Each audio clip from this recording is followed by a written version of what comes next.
This is the Puma One, 17.1 plus 1 equals Puma One, 18.1.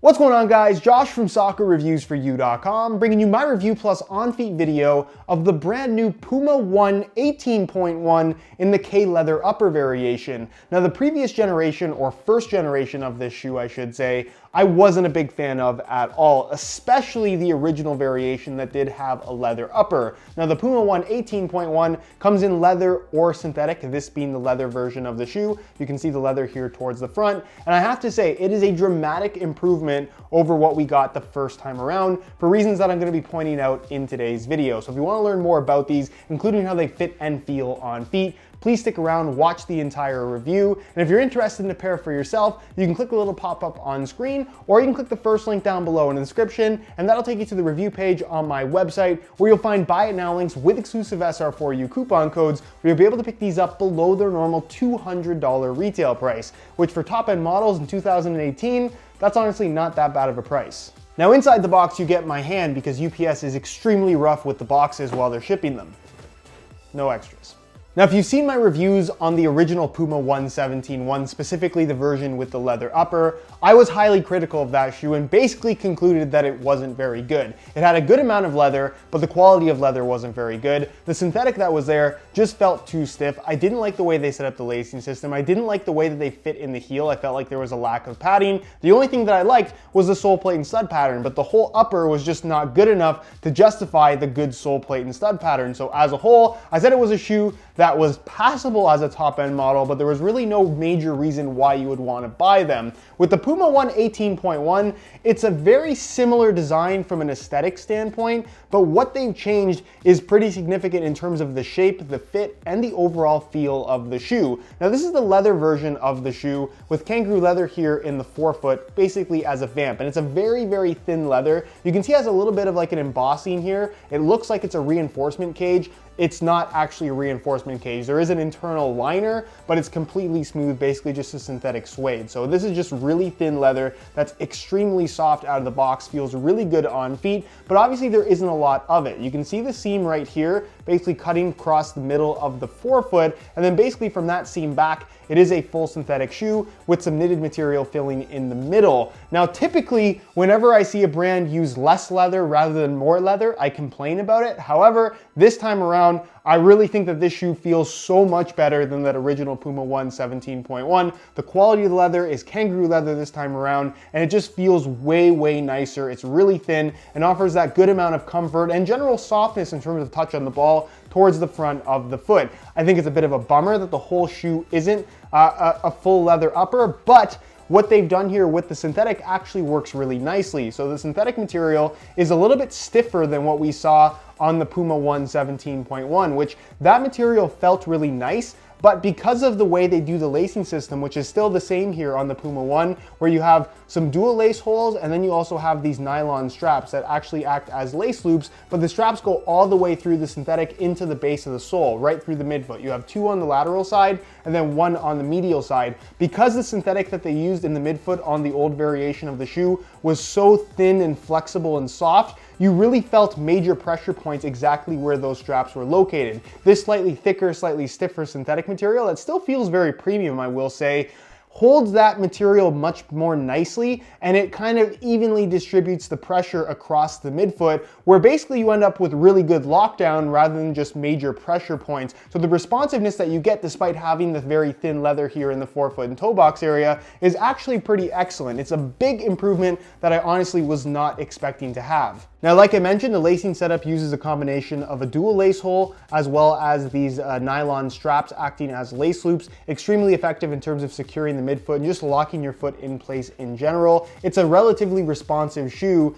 not so much in the forefoot, but because the midfoot is so locked in, you really don't have any issues with kind of slippage on the inside of the boot. And then filling in the middle portion, it is kind of a one-piece construction. You have their Evo Knit material, which is basically like Nike's Fly Knit or Adidas's Prime Knit. It's an elasticated knitted material that you can see incorporates this little pattern there. It's more so just for looks than anything, but it looks a lot more premium, and honestly, it feels nicer than what we got on the original original Puma One as well. That extends into what is kind of a mid-cut collar, if you want to call it that. This is, again, basically just a low-cut shoe. If you kind of folded the collar in on itself, it would be a standard low-cut model. There's no structure to this. It has nothing to do with the lockdown. It's there pretty much just for looks, but you can see they changed up the look a little bit. It still has that little bit that curves up, but it's not a flap anymore, which honestly, I like the look of the flap, but they went for something a little bit different. And you can see the seam is slightly off-centered, kind of like what we see on the Hypervenom Phantom 3, which is, I guess, an interesting design, but it works quite nicely. It feels really, really premium. Nothing about this is uncomfortable to wear. It extends up a little bit more here towards the front,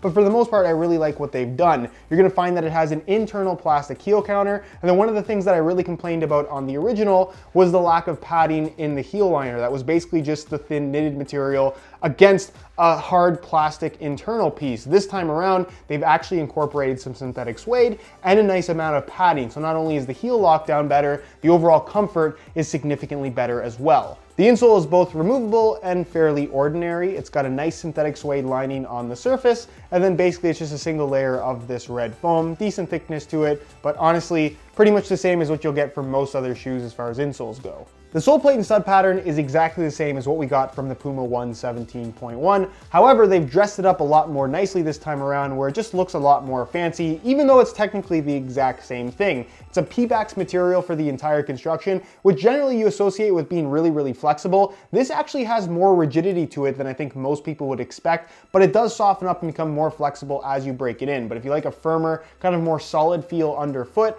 this definitely does provide that. And I think it suits the very solid feel that this shoe has, especially through the structure you have on the midfoot of the upper. It really does feel like a solid boot on feet overall, which is not a bad thing. It's something that I actually like because it is so different from most other shoes that we have out there right now. As far as the stud pattern is concerned, this is their firm ground stud pattern. Unlike the Puma Future, which is FGAG, I don't believe that this is FGAG. I think it's just straight up firm ground. So it is only made for use on firm natural grass. And as you can see, it incorporates bladed studs in the heel, something that we don't see as much of anymore, at least blades like this. It's more of an old school style, I would say, kind of like older Predators, if you want to compare it to something like that. You have some blades here at the tip of the toe, kind of an unusual kind of V-shaped blade in the middle as a support stud. And then you have 4 conical shaped studs here at the base of the forefoot. Overall, I really like the stud pattern. I really like the layout. And I think the sole plate as a whole just feels really nice. Again, huge improvement over what we got from the previous generation. In terms of weight, in a size 9.5 US, the Puma One 18.1 in the leather upper variation weighs in at 7.5 ounces, which if we're comparing it to the leather version of the Puma One 17.1, that weighed in at slightly less, 7.3 ounces. Are you gonna notice those 0.2 ounces? Absolutely not, either in hand or on feet. And really the improvements that they've made to the Puma One 18.1, if it means there's an extra 0.2 ounces on my feet, I definitely think it's worth it. The shoe is for the most part on par in terms of weight with 90% of the top end models out there. So while they don't feel excessively light, they're definitely not going to feel heavy either. Aesthetically, I think these look okay actually. I wasn't a huge fan of the look of the Puma One 17.1, not because I thought it was an unattractive shoe, I just thought it was kind of uninteresting. This has the same kind of moved back form stripe that I know not everybody likes the look of, but given the pattern they've incorporated here, it kind of has that chrome finish to it, and then this wavy pattern they have running through the synthetic part that kind of flows into the leather a little bit more, I guess, seamlessly because of the texturing they added there on the surface. Plus the synthetic has this kind of rainbow shimmery effect. I'm not sure if that's picking up on camera. Overall, I think it looks quite cool. I think the little detail they added in the Evo knit portion through the middle looks really nice because it kind of more seamlessly fades from black to orange, which is obviously a very high contrast color combination. The orange color I think doesn't look incredible, but I don't have any issues with it. And then again, they made the sole plate look a lot more cool as well. You can see the little internal structure right there inside of the studs. I think that's a nice little extra detail. So all in all, I'm a fan of the colorway. I'm a fan of the look. Is it the best looking shoe in the world? Absolutely not. But I'd be curious to hear your opinions on it down below in the comments. So as you can see, I swapped out the stock black laces for some Orange Punch reflective SR4U replacement laces, which are a perfect match for the orange that you'll find in the collar as well as in the tongue area. I just think it looks really sharp on this particular shoe. Anyways, if you are interested in a pair of replacement laces for yourself, the website to go to is www.sr4ulaces.com. There'll be a little pop-up on screen as well as a link down below in the description. So if you're interested in a pair, be sure to go ahead and check that out. On feet, these feel really, really good, even out of the box without any kind of break-in time. The original Puma One 17.1, the thing that really irked me about that shoe is materials aside, design aside, it just didn't fit very well. This changes that significantly. The sole plate base is the same, but the way they've shaped the upper this time around is a huge improvement. The K-leather in the forefoot is nice and form-fitting. It's not overly snug, but it still has a nice tight wrap around your foot, and of course it's leather, it's gonna stretch, it's gonna soften up as you wear it in. You don't really feel the transition all that much, but the midfoot is admittedly a lot more structured. It's the most structured area of the shoe because of those nylon straps. Because it's a little bit firmer than the first time around with the Puma One 17.1, it just feels a lot more comfortable and a lot more natural on your feet. But as a whole, the stiffer sole plate out of the box, the stiffer midfoot, it does have a very structured, solid sensation on your feet. So if you're not into that kind of thing, maybe this isn't the best option for you, but in terms of comfort out of the box, I don't think there's too much to complain about. It's more so just about getting used to them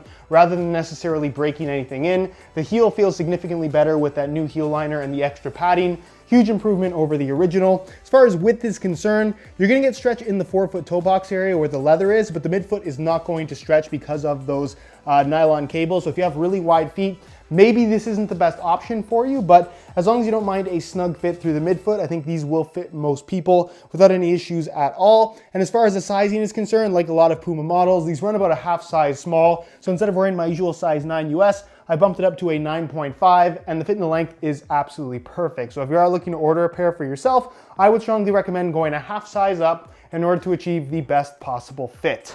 So to sum up the leather version of the Puma One 18.1, it kind of reminds me, if I'm comparing it to something else, to the X17.1 from Adidas, but better than that. It's more structured. I think it fits better. I think it's more comfortable. I think it has a nicer quality upper, both in terms of the synthetic that they've used and especially the kangaroo leather here at the front. While it's not a full leather upper, I actually just like the way that they feel on the ball in general. You get the softness towards the toe and you get a slightly more structured, almost a little bit of a grippy sensation from this type of synthetic. The fit in the heel is very comfortable. The fit as a whole I think is really nice, and the shoe has a nice solid feel to it as well. Not to mention I'm a big fan of the stud pattern. So as a whole, I think it's difficult to compare these to most other shoes out there. Again, if I'm comparing it, probably the X17.1, but all in all, if what I've described sounds really good to you, then I can very strongly recommend the Puma One 18.1 in the leather upper variation. Anyways, guys, that is it for my review of the Puma One 18.1 in leather. Again, if you're interested in a pair for yourself, you can click the first link down below. That'll take you to the review page on my website where you'll find buy it now links with exclusive SR4U coupon codes where you'll be able to pick these up below their normal $200 retail price. If you have any questions at all, leave those down below in the comments and I'll do my best to get an answer out to you as soon as I possibly can. If you enjoyed the video, found it helpful and informative, be sure to support it with a like. Subscribe if you haven't already for daily videos on all the latest and greatest soccer gear. You can find all my social media information linked down below in the description as well. Other than that, guys, hope you enjoyed the video. As always, thanks for watching.